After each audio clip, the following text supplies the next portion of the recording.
Mr. Shapiro. It's an honor to testify. It's an honor to testify before you here today. The reason that I'm with you is that I speak on dozens of college campuses every year, so I have some firsthand experience with the anti-First Amendment activities that have been taking place on the college campuses. I've encountered anti-free speech measures, administrative cowardice, even physical violence at campuses ranging from California State University at Los Angeles to University of Wisconsin at Madison, which is driving the legislation that Ms. Demings was talking about, to Penn State University to UC Berkeley, and I am not alone. In order to understand what's been going on at some of our college campuses, it's necessary to explore the ideology that provides the impetus for a lot of the protesters who violently obstruct events, pull fire alarms, assault professors and even other students, and the impetus for administrators who all too often humor these protesters. Free speech is under assault because of a three-step argument made by the advocates and justifiers of violence. The first step is they say that the validity or invalidity of an argument can be judged solely by the ethnic, sexual, racial, or cultural identity of the person making the argument. The second step is that they claim those who say otherwise are engaging in what they call verbal violence. And the final step is they conclude that physical violence is sometimes justified in order to stop such verbal violence. So let's examine each of these three steps in turn. First, the philosophy of intersectionality. This philosophy now dominates college campuses as well as a large segment, unfortunately, of today's Democratic Party, and suggests that straight white Americans are inherently the beneficiaries of white privilege and therefore cannot speak on certain policies, since they have not experienced what it's like to be black or Hispanic or gay or transgender or a woman. This philosophy ranks the value of a view not based on the logic or merit of the view, but on the level of victimization in American society experienced by the person espousing the view. Therefore, if you're an LGBT black woman, your view of American society is automatically more valuable than that of a straight white male. The next step in the logic is obvious. If a straight white male, or anybody else who ranks lower on the victimhood scale, says something contrary to the viewpoint of the higher-ranking intersectionality identity, that person has engaged in a microaggression. As NYU social psychologist Jonathan Haidt writes, microaggressions are small actions or word choices that seem on their face to have no malicious intent, but that are thought of as a kind of violence nonetheless.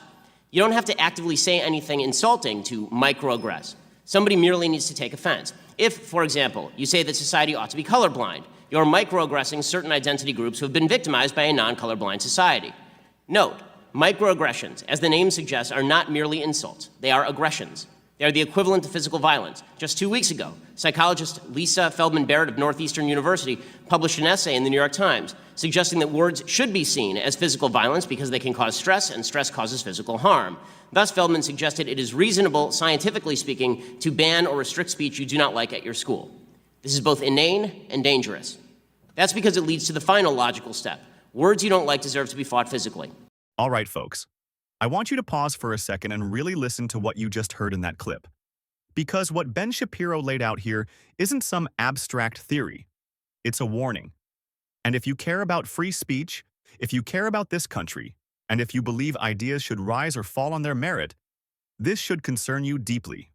When I spoke at California State University at LA, one professor threatened students who sponsored me by offering to fight them. He then posted a slogan on the door of his office stating, "The best response to microaggression is macroaggression."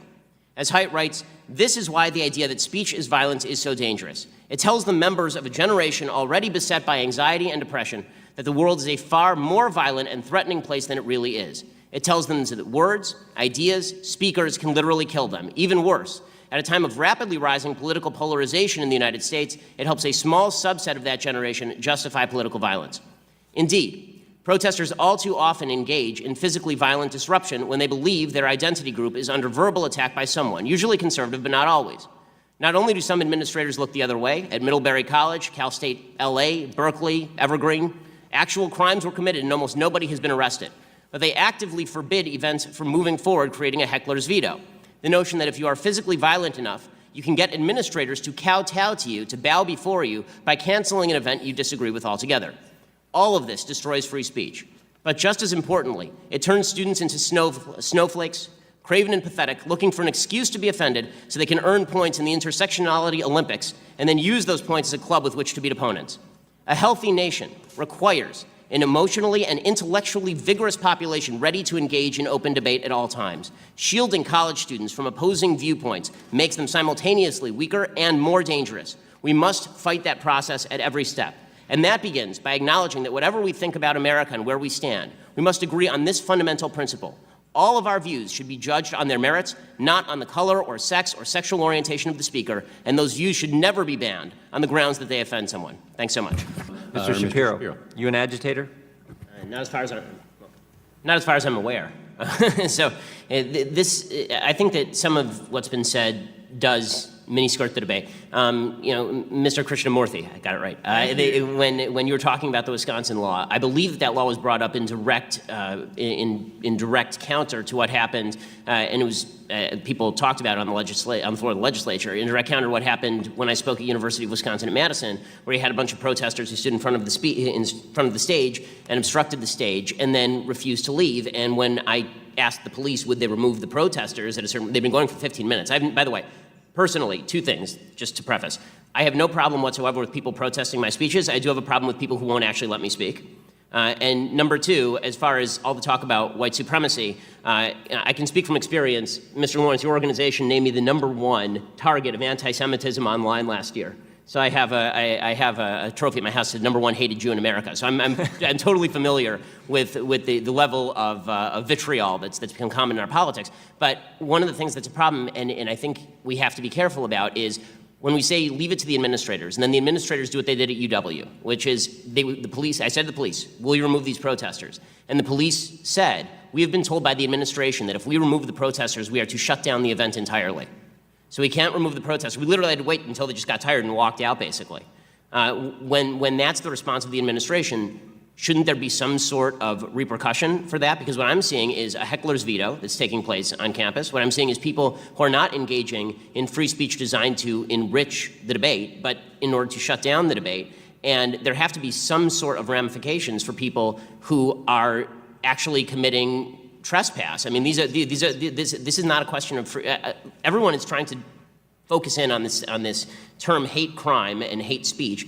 But the important part of those phrases is not the first word. It's speech versus crime. So if there's a crime that's being committed, we're all in agreement. If somebody commits a crime and they're speaking of an imminent threat to somebody, of course that's a crime. But that has very little to do with the hate and a lot more to do with the crime as to whether that's prosecuted, because hate speech is not prosecutable, nor should it be policed by the campus.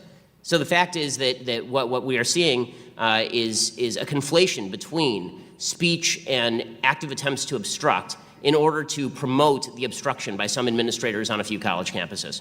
Can you speak to how time, manner, and place restrictions are being abused? So most obviously, UC Berkeley did that with Ann Coulter, where they kept moving around her room and they kept saying they didn't have rooms available. They said the same thing to me a week ago. There was some public outcry, and now they're offering some rooms, which I hope that event goes forward. It's not rare. They do this a lot. A private university that did it was DePaul University. I was threatened with arrest if I set foot on campus. I actually showed up there, and a security guard told me, I asked him, if I move 6 inches forward, are you going to arrest me? And he said yes, and he had the sheriff of Cook County behind him. So this is, it's become a cover for ideological discrimination, because if Ta-Nehisi Coates wants to speak on these campuses, there's not going to be any problem. The administrators will make certain that time, place, and manner restrictions don't get in the way. And this is why I say, saying that the discretion of administrators is wonderful is all well and good, except that they very often are attempting to achieve a particular political end by using means that are normally legitimate. And that's definitely a dangerous thing. If you don't mind, I have a quick note on something that I think it was Mr. Lawrence was saying earlier about the damage that's done to students by various things that happen on campus, by threats of violence and this sort of thing. And obviously, everyone I think agrees that what happened to Taylor is unacceptable. But one of the things that I think should also be pointed out is we have a lot of other students in the crowd and administrators who spend an enormous amount of time pushing stuff like white privilege means that you must accept that you are subordinate in terms of your view because of identity. This also has some lasting damage with regard to First Amendment exercise and with regard to how people perceive the freedom of the country. And I understand that this is universally held belief among university educators that we have to accept the guilt of particular races or particular sexual orientations for discrimination that's happened in the past. But when you teach a bunch of 18 and 19-year-old people this, you shouldn't be surprised when, number one, they go into hiding with their viewpoint, or number two, they become frustrated. It's an absurdity to suggest that you can tell people that their viewpoints are out of line because of their identity. At the same time, you're telling other people that their viewpoints are completely in line because of their identity, and that any assault on their senses must be protected or prevented at any cost. Well, I would just like to point out in closing that the group, Young Americans for Liberty, that is handing out constitutions on campuses all across the country, has changed free speech restrictions on 25 campuses just by handing out this document, not by setting fires because they didn't like the speaker or throwing rocks through windows, but by handing out this Constitution. And I am inspired that there are young people who are inspired by this document, and it should never be illegal to hand out this document. Well said, Mr. Massey. Real quick, Ms. Strawson, is Mr. Shapiro right? Are most of the anti-speech activities going on campuses targeted towards conservatives and libertarians? Certainly the well-publicized ones have been, and I can't speak for campuses across the country, but I go back to an opening point that I made, which was best summarized in the title of a book by Nat Hentoff. But I just wanted to answer. I can't. We'll come back to that. But I just wanted to respond to Mr. Shapiro's point. I mean, that's my understanding as well, and I'll be. Those are the well-publicized incidents, and it would be consistent with what surveys show about the prevailing beliefs on campus, that the majority of students are on the liberal end of the political spectrum. The majority of faculty members are on the liberal end of the spectrum. So they would be more likely to be offended by Professor Raskin, you're smiling. Speakers. You find that shocking too, don't you? Now, it's interesting, Mr. Shapiro, you talked about white privilege. And just this week, I had a conversation with Rachel Lazar, who's done some work, a Jewish American woman who's done some work on this area, as well as having extensive conversations with Dr. Greg Parks of Wake Forest University, who's also talked quite a bit about critical race theory. And it's my understanding that white privilege is not telling individuals that they cannot speak, but it is a term for societal privilege that individuals have as a benefit of their white skin. And I don't think that, and I think universities would be remiss to then say that because you're white, you're not allowed to say anything that's critical of white people. I didn't know that white privilege actually went into that sphere. My understanding is it's just, and the issue is that white privilege makes people uncomfortable to talk about the societal privilege that they have. Well, to me, what I say on campuses all the time is if you want to cite instances of racism that we can all find and fight together, that's something that I'm more than willing to stand next to you and fight, because that's obviously stuff that we should fight together. But when you just say that there is a white privilege out there in the ether and that by dint of birth your skin color generates for you an advantage, what you're really saying to people is that your view is less valuable because you have not experienced what I've experienced. And that is an identity argument, that's a character argument, that's not a rational political argument that can actually be taken on in any way. It's more of a cudgel and a club than it is an attempt to open a discussion. Well, I think it's a demonstrable evidence that through society's demographics that being white has societal privileges that being black does not. But we can talk about how that manifests, because that's I'm also interested in what you just said now, is that you would stand next to anyone who has this. So, Mr. Shapiro, my question to you is, for Ms. Dunston, the tying the noose around the campus and writing messages that target African-American young students, would you consider that hate speech, and then would you stand next to her and fight for her? As I say, I would. This is the first I'm hearing about it, honestly. But really, yeah. But from hearing about it, maybe because it's local. I mean, I'm from LA. But in any case, I'm more than happy to stand alongside her and fight whatever group was responsible for this. Not only more than happy. I mean, you're talking about the alt-right. Again, I was the #1 target of anti-Semitic harassment from the alt-right last year. So I'm more than happy to do all that. And I think there's one more distinction that has to be made. When we talk about cases like Taylor's, they're horrific, and the administration is siding with Taylor. Okay, the administration is doing the right thing by Taylor, or trying to do the right thing by Taylor, as they should be. And I think that we need to make a distinction between cases where the administration is actively participating in the suppression of speech and cases in which the administration is trying to do the right thing in order to punish people for application of crime.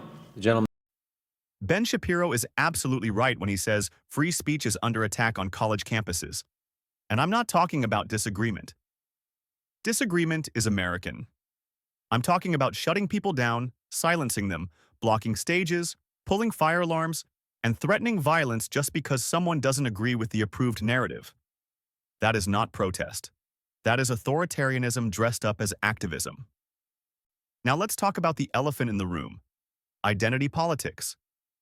This idea that your argument is only valid if you check the right boxes, that your race, gender, or sexuality matters more than facts, logic, or truth. That's not progress. That's regression. America was built on the radical idea that all men are created equal, not that some voices matter more because of victimhood rankings. When we start teaching young Americans that their ideas don't matter because of who they are, we're poisoning the next generation. And this whole idea that words are violence, that's one of the most dangerous lies being pushed today. Words are not violence. Ideas are not violence. Debate is not violence. Once you convince people that speech itself is violence, you give them moral permission to commit actual violence, and we've seen exactly where that leads. What really gets me is how weak these university administrators have become.